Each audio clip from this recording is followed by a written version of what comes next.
Hey there, everybody. Thanks for joining me for another one-man review. Today I'll be looking at this self-published piece by Anders Nilsen. This is called In Your Next Life, You Will Be Together with All of Your Friends, a Comic Manifesto. So it's a collection of a bunch of short works that he's compiled together and has done it in a way where there's like really cool production stuff going on and binding stuff going on. I mean, all of the art itself is super beautifully produced. If you know Nilsen's work, you know that he's got a variety of styles, including one like this, where he just gets super teeny tiny fine details and all the way back into the back where they're barely there. They show up perfect, crisp. And then you've got all of this cool binding stuff going on as well. So this is, I have a couple videos of things like this where people are really playing around with format and how you can tip things in, and I'm really enjoying that. Again, in this book, it seems to be used more just to let a variety of things exist together. It doesn't seem to add any particular content through the flow of it, but that's okay with me. So you get like little one-offs like this that look like maybe they were meant to be on Instagram. You get just big illustrations like this that really, I think, kind of rewrite how comics could be. It's kind of like taking the Chris Ware infographic aesthetic and turning it more into like a conceptual map. I think this is kind of just seems like the inside of someone's brain and how they kind of tangentially relate all these, flow of thought, relate all these different things together, and then you've got all these like little pins on the map. So it's something, you can really spend a long time explore. It's easy to just look at it as an illustration and go, oh, that's cool, form, shape. But I think it is like a comic that you can kind of read through and interpret as well in a more abstract sense. So that's really fun. And that's one of the things that I appreciate about Nilsen's work is he's just like a relentless experimenter with form. There's some sketchbook pages in here as well. I really like that when he's editing out something that he's written, he kind of does these maze structures that he likes to draw elsewhere, so it adds a design element to it.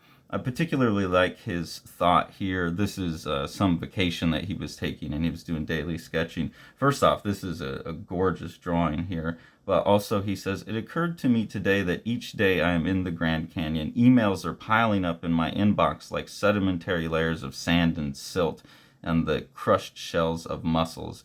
The weight of accumulating phone dates, accounting memos, and JPEGs of family holidays may in the fullness of time under the intense pressure and heat of Google's server farm be ground together, compressed, metamorphosed, and eroded into some spectacular electronic landscape. When our phones become sentient and we are gone, they will go floating down languid digital rivers of ancient data, stare up at the walls in wonder, shake their heads, and think silently to themselves, how can I capture this for Instagram? And that, I mean, there's thoughts like that all throughout this. Nilsen's just obviously extremely intelligent, thoughtful guy, but I love that idea of that we're building up a different kind of sediment now, and that you can do like archaeology of the internet and things like that, and that to be viewed in the abstract from a distance, what would that look like? How would we data visualize that? So really compelling. Again, I always like his decisions about production and materiality.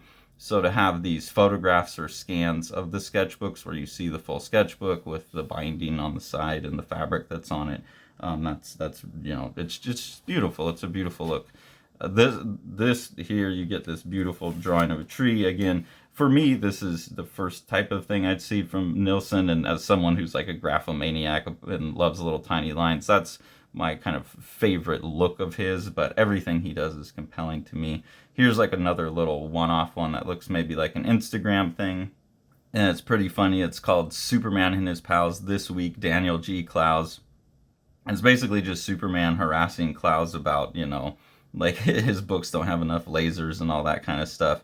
And then he reads boring and gets into it and says, oh, there's something about this, and then goes and starts making his own angsty comics. So having recently read through a number of Clowes's work with the big 8-ball overview, that one landed for me pretty funny.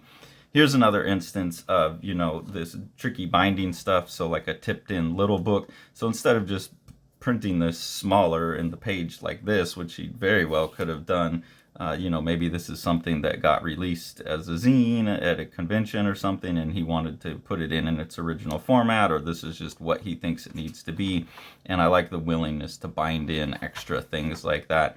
Again, this seems like just a way of collecting a bunch of disparate stuff, but I would like to see a story where this kind of, or a comic where this kind of stuff is used consistently to tell one story but have some kind of meaning. This is another thing that Nilsen does that I quite like, where he paints these characters over photographs, or in this case postcards or old illustrations, images of paintings that he's found. Just the way he's willing to leverage other type of imagery in comic, photography and all that kind of stuff, collages, always been really interesting to me. And everything he works on just has a real not just an intelligence to it, but like a sincerity and honestness, and it's kind of touching. There's one book of his, The End, that I haven't reviewed yet because I'm waiting for Tori to read it, but it was about losing his girlfriend at the time. And so he just has like a sensitivity in a lot of his stuff that I really, really appreciate. This one was quite funny too. I knew exactly when I read it what was going on.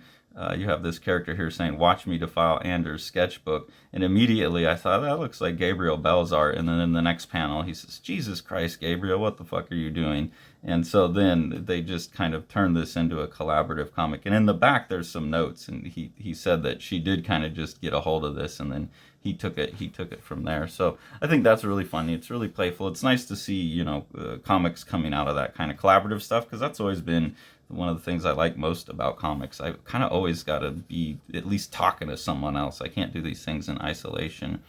This here is a big piece about COVID. You can see it's beautifully designed, but here you can get a sense of Anders Nilsen. Like I said, his kind of sensitivity, his sympathy and empathy because of what he's gone through in his life. And, given what we're going through with Tori having long COVID almost for a year now, and the way that that's just had to change me totally as a person, I get, I resonate with that. And so when he says, the waves of the present crises are even now turning families and partners' lives upside down, flattening homes, washing whole histories out to the sea. The ripples will be felt as long as the rest of us live. And that's true. I mean, like, it really is. It turned our entire life upside down for almost a year now, and continues to be a struggle, and continues to halt progress in certain areas, and make our relationship harder, but also make it stronger and better over time, making us better people, more caring. Or I'm learning to be more caring. She was already that way, but that kind of sensitivity in his writing really appeals to me. And then you add like the graphic complexity and success of what he's doing, and I just think it's top notch stuff. This is a really cool one too. Again, playing with the infographic stuff, which is something that Chris Ware turned me on to, and I've been a huge fan of infographics and information visualization ever since, especially because the philosophy of information stuff has always been part of what I'm into as well. So here, talking about natural information coding with the rings of a tree trunk, encoding how many years there are, and then going from that, and I don't know. It's been a minute since I read this before I got to record it. I don't know if he says what this tree stump is, if this is something that was like in his childhood home or whatever, but he's relating the rings of the tree to his own growth. He's using it as a map for the years. So knowing that this tree must have started in 1973 when he's born, looking at this tree growing, I guess, at 1973, the nut grows up to the present. It's just a really cool way of relating your own life to things around you, and you can see that Chris Ware kind of like multi-directional aspect to it, and that's very, very appealing to me always. Here's one where you can see his use of color. Really, really nice kind of European look to this one with the coloring and the thin lines. And then you get this series of 3 postcards that you could take out, which is really cool. And again, this, really interesting design stuff he does over top of these old postcards is really funny to me. And then on the back, you see you have this folded thing here, and it's got all of these notes in it. And then it's got another sketchbook page some really cool design, and another kind of like Instagrammy little one-off here, and then a really, really beautiful, again with his like super clean line illustration, beautiful production of all the tiny lines and dots and everything. So overall, you know, there's all kinds of other stuff in here. I was just showing the things that really kind of latched on for me. Really, really beautiful production. So I would definitely, if you have not got this and you're into these kind of like really high quality produced comics with these like little production thingies in them, I think this is a must-have for you. If you're a fan of Anders Nilsen's stuff, it's a must-have for you. And really, just if you care about, you know, how comics could be, you know, where the future of comics is at, I think this is a really, really beautiful project to have. So highly recommended. Really enjoyed it. If you enjoy what we're doing here on the channel and you want to support us, there's two ways to do that. The first one is through our Patreon. We have two different tiers of engagement on there. At the first one, you can get early access to our videos. At the second one, you can get exclusive previews of the graphic novels that Sean and I are working on, as well as the ability to participate in our ongoing Prane Day experiment, which is an experiment in AI where the viewers can help determine where the story goes next in Prane Day's Groundhog Day nightmare. We really appreciate any of that support. It helps us buy the books that we review on the channel, so it's helping us keep going, and it helps put some money back into some other creators and publishers' pockets. So we really appreciate that. And then if you want to support Living the Line itself, the best thing to do is support what Sean's doing with Living the Line Publishing. So we'll go ahead and take a look at one of his books now. Plaza by Yokoyama Yuichi. This is translated by Ryan Holmberg and is very large for a manga, so that's a really cool feature of this book, this standard manga size. And this is just a 200 some odd page representation of what Yokoyama Yuichi thinks of the Carnival Parade, and he's just made this like relentlessly loud and rhythmic book that pushes all kinds of amazing boundaries of what comics and manga are, and we could not recommend this book more.